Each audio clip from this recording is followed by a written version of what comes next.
March 3 next world birth defect day அப்படின்னு சொல்லிட்டு இந்த நாளை பொறுத்த வரைக்கும் என்னன்னா குழந்தைங்க பிறக்கும் பொழுதே நிறைய பாதிப்போடு பிறப்பாங்க. இது எல்லாத்துக்கும் மேஜராக இருக்கக்கூடிய காரணம் பார்த்தீங்கன்னா இந்த மரபணு கோளாறுகள் தான்.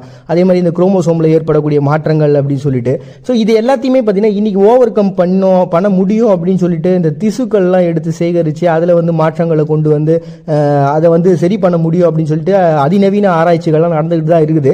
இருந்தாலும் இதனுடைய பாதிப்புன்றது இன்னைக்கு வரைக்கும் அதிகமாகவே இருந்துகிட்டு இருக்குங்க. அதனால 2015 என்ன ஆச்சுன்னா கிட்டத்தட்ட 12 அமைப்புகள் ஒன்னா சேர்ந்து இதுக்கு நம்ம ஒரு பெரிய மாற்றத்தை உண்டாக்கியே ஆகணும். இது எதனால இந்த பிரச்சனை நடக்குது அப்படின்றத மக்கள்கிட்ட நம்ம கொண்டு போய் சேர்க்கணும். ஏன்னா இந்த பிறப்பால் ஏற்படக்கூடிய கோளாறுகளுக்கு யார் காரணம் அப்படின்னா நாம தான்.